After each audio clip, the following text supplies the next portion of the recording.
Texas, 1945. The train slowed near Hereford, wheels grinding against iron rails beneath a sky stretched thin and endless. Inside the cattle cars, 17 German women sat rigid on wooden benches, hands folded, faces blank as stone. They had crossed an ocean in chains, expecting labor camps and barbed wire and American cruelty. Instead, the door slid open to reveal dust and heat, and a man in a weathered hat holding fresh bread wrapped in cloth. The smell hit them first, yeast and butter and warmth. One woman, Marguerite Fisher, began to cry before she even tasted it. The panhandle heat shimmered like water over asphalt. Dust devils twisted across the rail yard, spinning themselves into nothing against the wooden platform where Sheriff Tom Mackenzie stood waiting. He'd been told to expect prisoners. The word carried weight in 1945 images of danger, of enemy soldiers, of people who'd bombed London and marched through Paris. Instead, 17 women stepped down from the train car, blinking against the light. They wore faded gray dresses issued somewhere between Germany and New York, their shoes mismatched, broken-heeled, too large or too small scraped against the platform boards. Marguerite Fisher was 31, a schoolteacher from Hamburg. Beside her stood Ursula Braun, 24, who'd worked in a textile factory before the regime drafted her for auxiliary service. There was Greta Koenig, barely 19, still believing the propaganda she'd heard in her village near Munich. Mackenzie removed his hat. The gesture was instinctive, the kind his father had taught him when women entered a room. The guards behind him, local ranchers, deputized for the day, did the same. The German women stared. In their experience, men with authority did not remove their hats. Men with authority shouted. They struck. They herded people like cattle and laughed while doing it. Mackenzie spoke. His voice carried the slow drawl of West Texas, words spaced out like fence posts across empty range. You folks will be staying at the Whitaker ranch, helping out with cooking and cleaning and mending. Fair work for fair treatment. Plenty of food. Clean beds. No harm coming to you here. Marguerite understood some English. She translated quietly for the others, her voice barely above a whisper. The women exchanged glances. Disbelief flickered across their faces like heat lightning. They had been told Americans were savages, that prisoners were worked to death in mines and factories, that the Cowboys of Texas were particularly brutal men who learned cruelty from subduing wild horses and killing natives. From the platform, they were loaded onto flatbed trucks.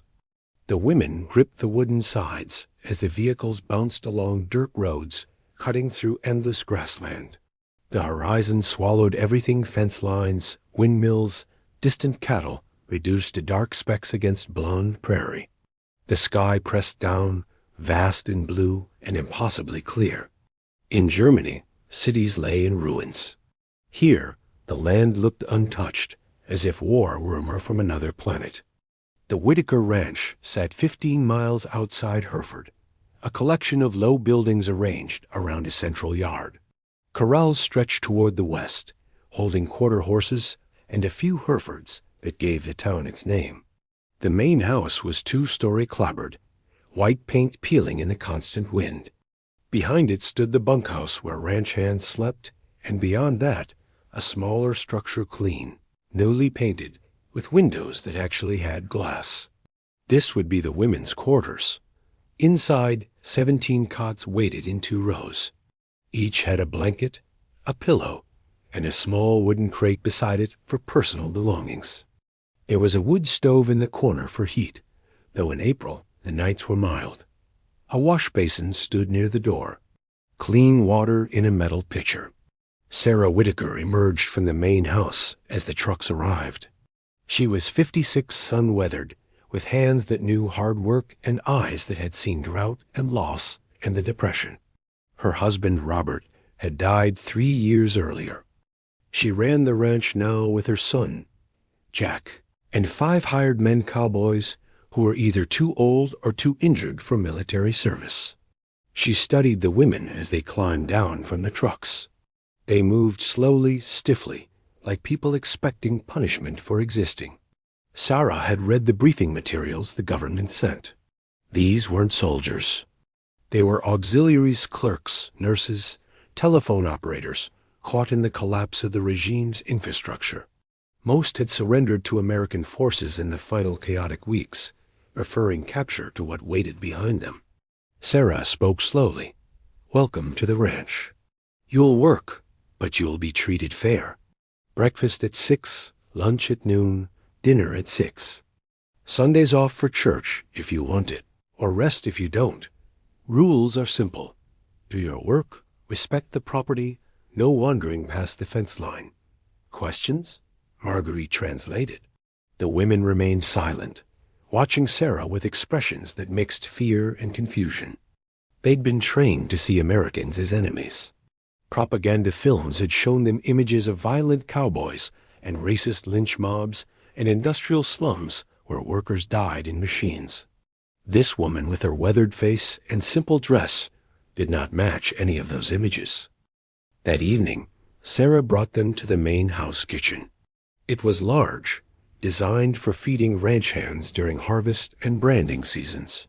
Cast iron stove, long wooden table, shelves lined with jars of preserves and sacks of flour.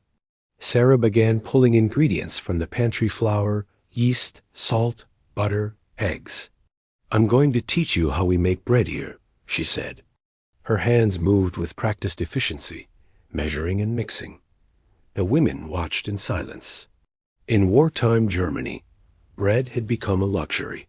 Ration cards provided dark, heavy loaves made from sawdust and potato flour. Real wheat bread, light, soft, fragrant, was a memory from childhood, a ghost that haunted empty stomachs. Sarah shaped the dough, explaining each step. Her voice was patient, the tone one might use with daughters. Some of the women began to help, their hands tentative at first, then more confident as they felt the dough's elasticity. Ursula Brown found herself kneading beside Sarah, matching the older woman's rhythm. For a moment, she forgot she was a prisoner. For a moment, it felt like home. The loaves went into the oven. While they baked, Sarah poured coffee-real coffee, dark and strong, not the acorn substitute the women had drunk for years. The smell filled the kitchen, mixing with the rising scent of baking bread.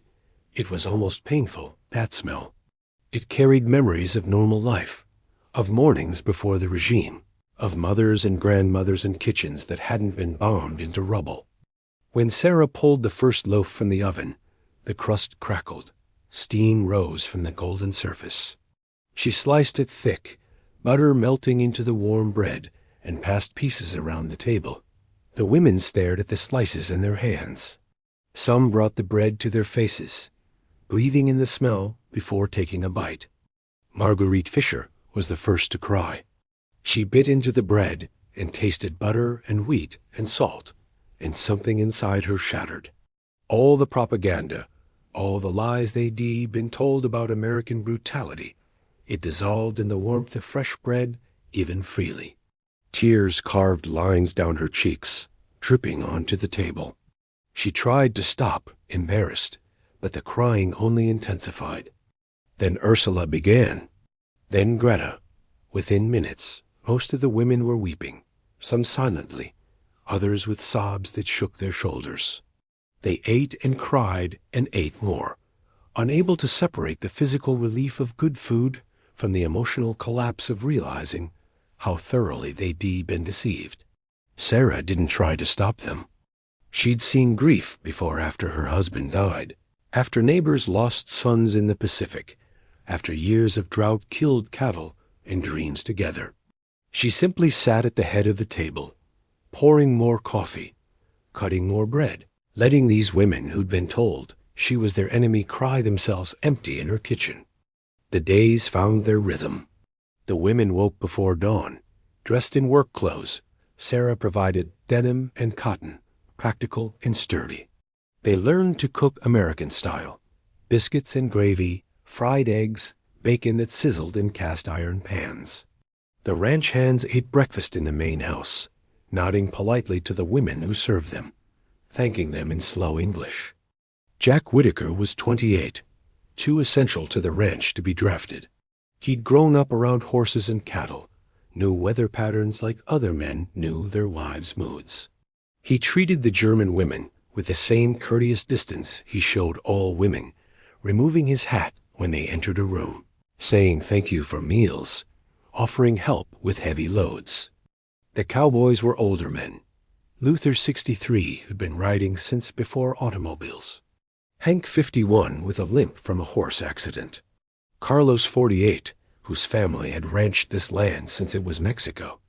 Tom, 55, steady and quiet. And Billy, 32, 4F, due to childhood polio that left one leg shorter than the other.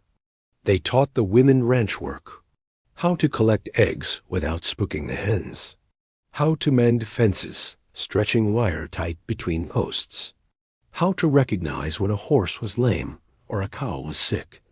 The work was physical, but not brutal. When the women struggled with English, the Cowboys used gestures and demonstrations.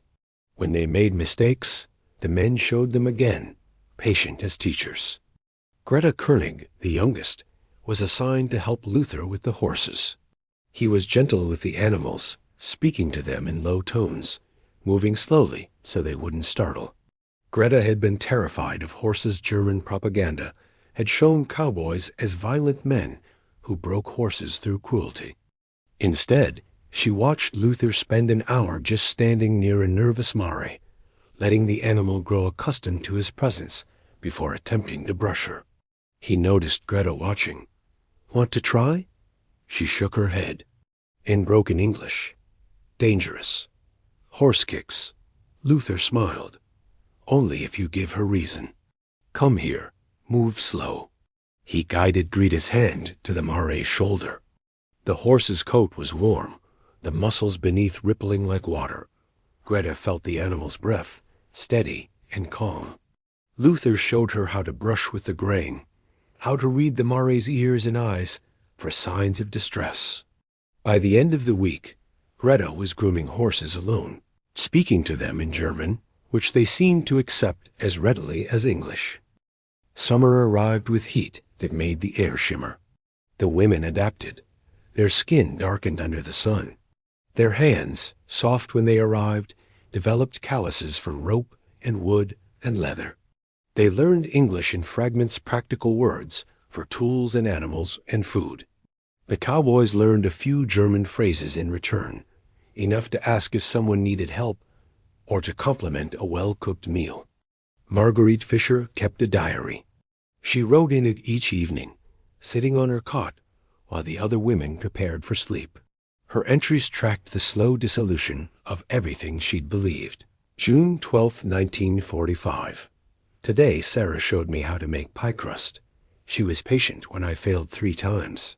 In Hamburg, I taught children that Americans were godless and cruel. I am ashamed. June 24, 1945.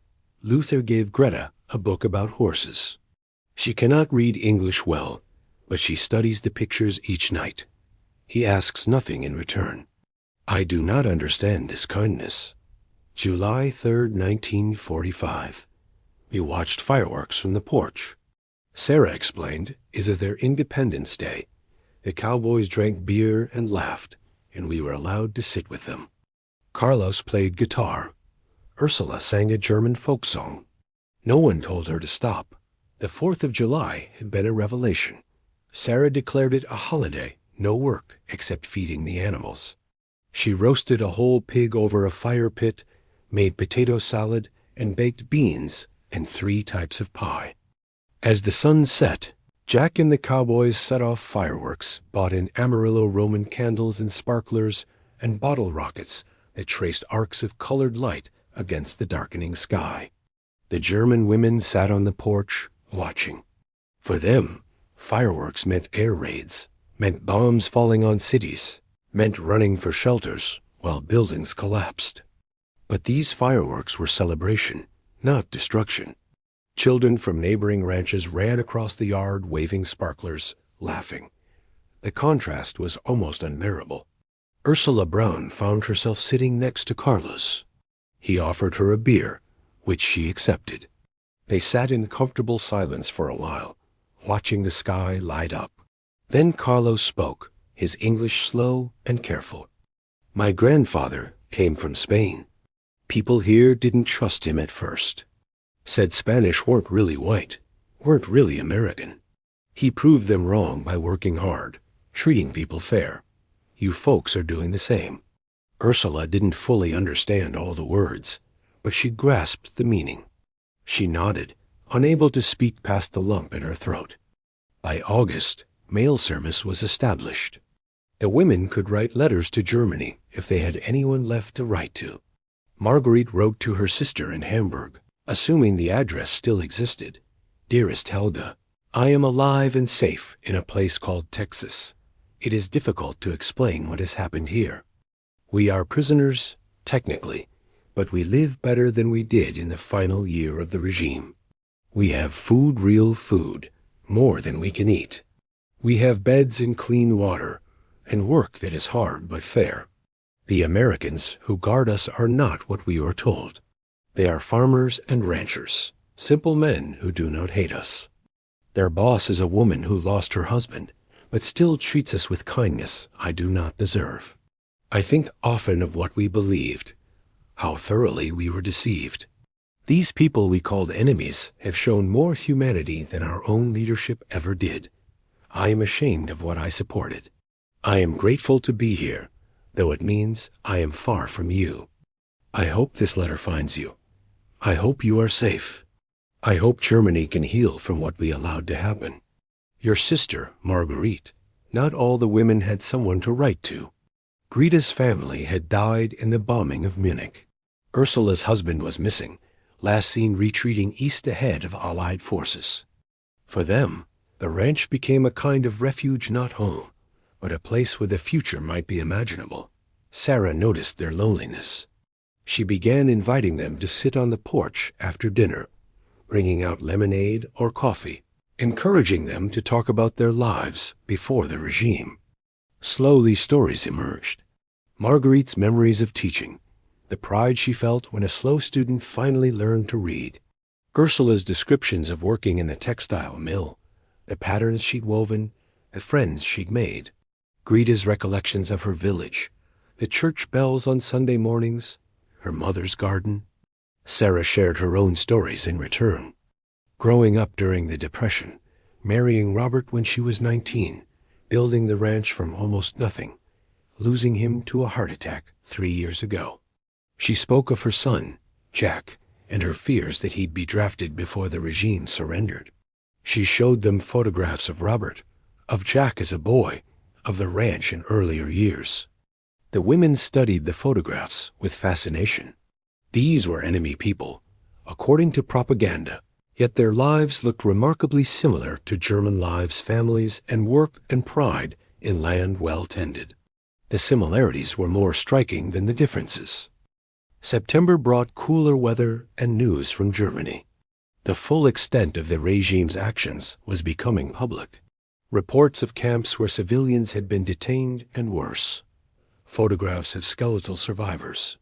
Testimony from liberators who found evidence of systematic brutality beyond anything the women had imagined. Marguerite read about Hamburg in a newspaper Sarah brought to the ranch. The city she called home had been used as a staging area for policies she dismissed as enemy propaganda.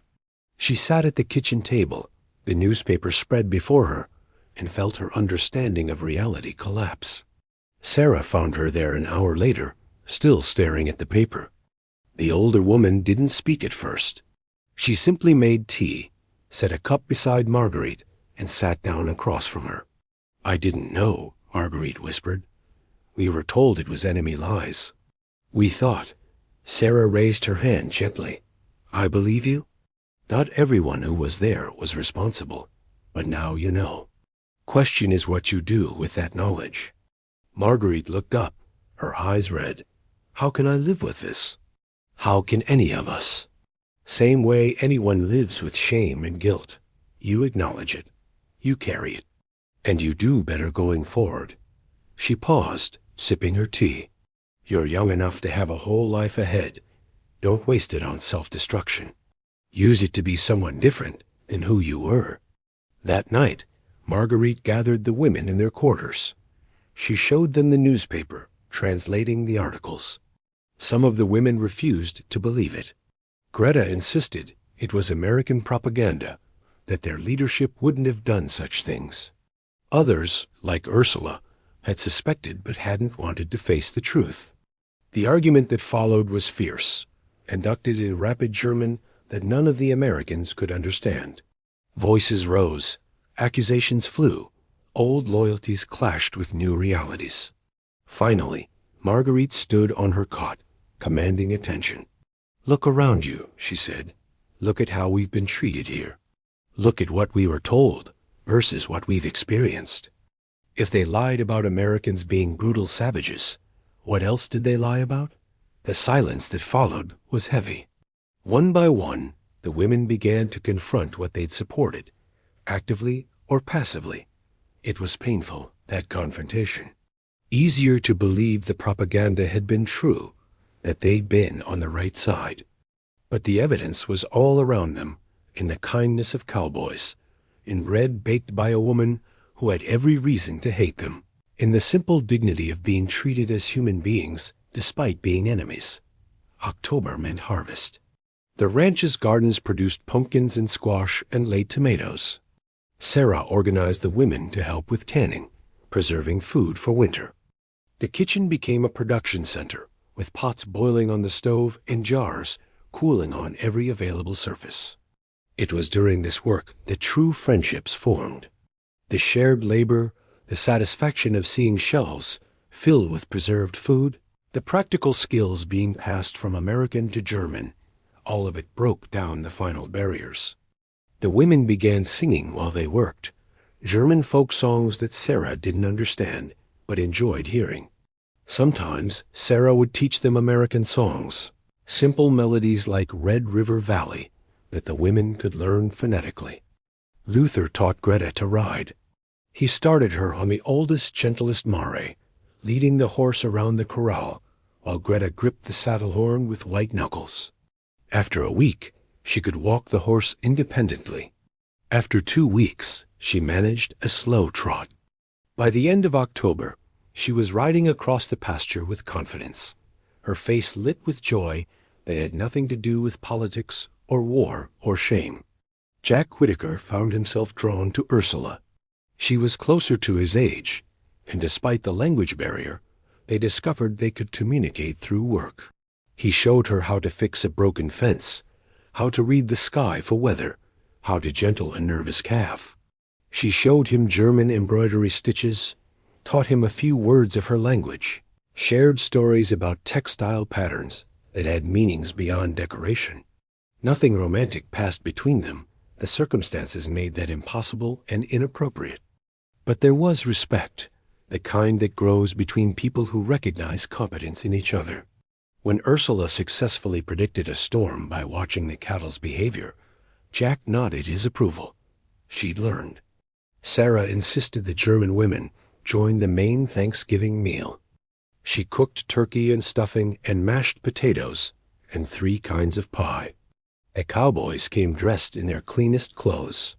Jack invited neighbors from surrounding ranches' other families who'd heard about the German prisoners and were curious. The dining room table stretched nearly the full length of the room, extended with boards set on sawhorses and covered with white sheets. 17 German women sat alongside American ranchers, farmhands, and their families. For a moment before the meal began, the scene teetered on the edge of awkwardness. Then Sarah asked Luther to say grace.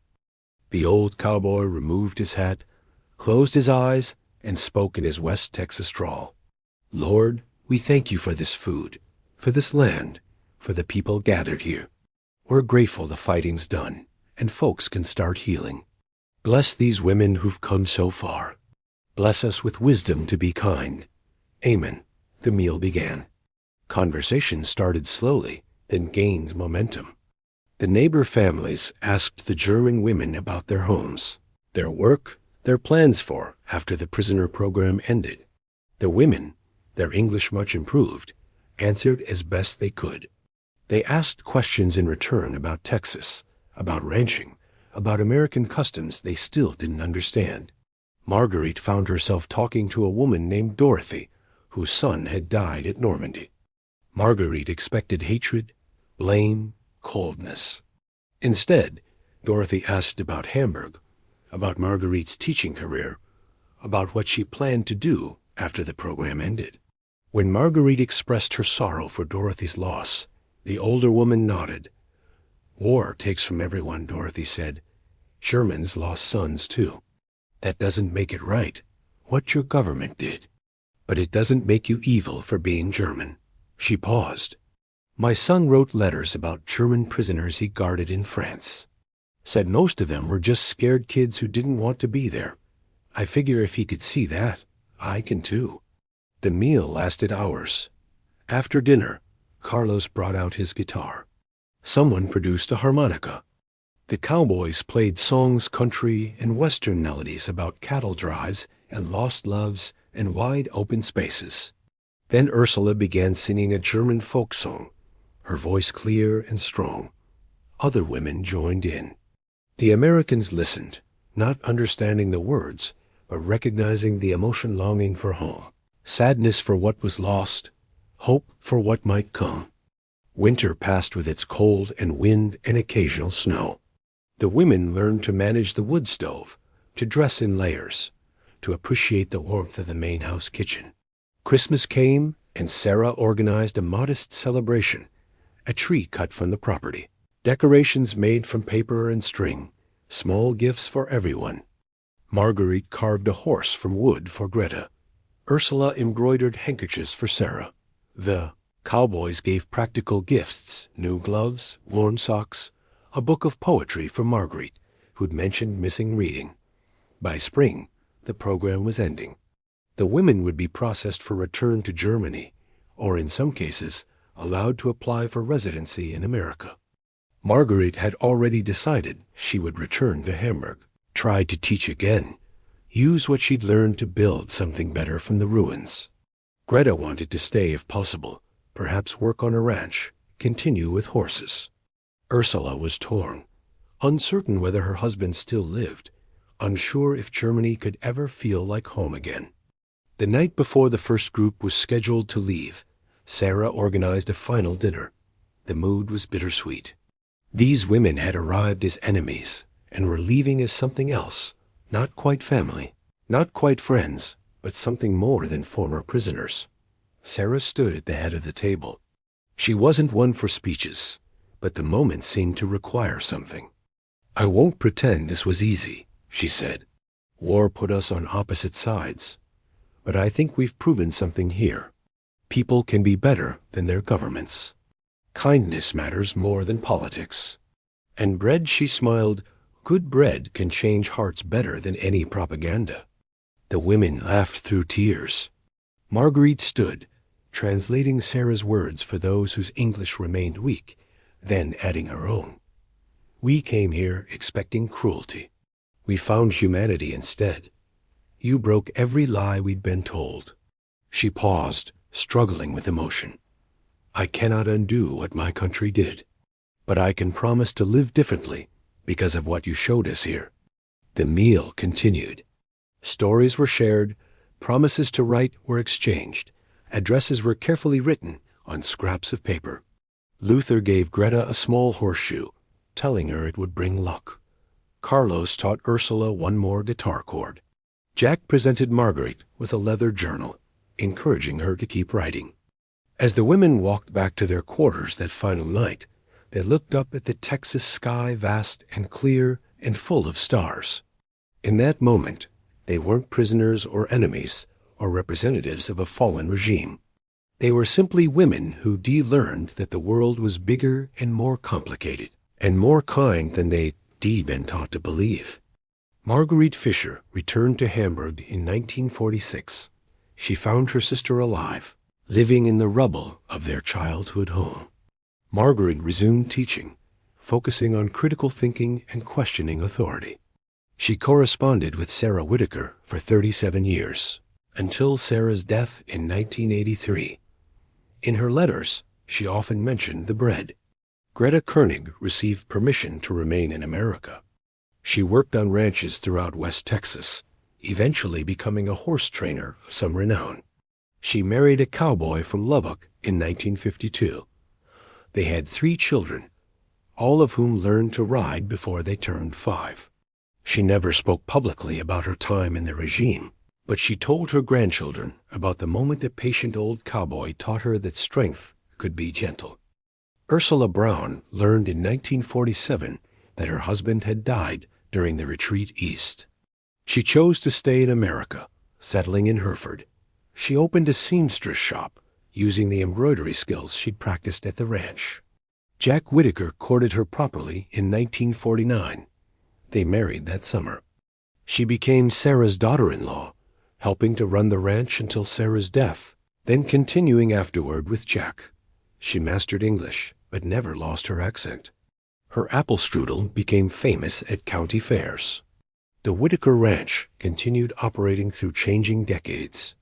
The program that brought German women prisoners became a footnote in local history, an oddity that older residents remembered, but younger generations barely knew. But the legacy persisted in small ways. The German women who passed through learned that enemies could become neighbors. The Americans who hosted them proved that decency transcended nationality. In 2003, a historian researching prisoner programs interviewed Greta Koenig, then 77, at her ranch outside Amarillo.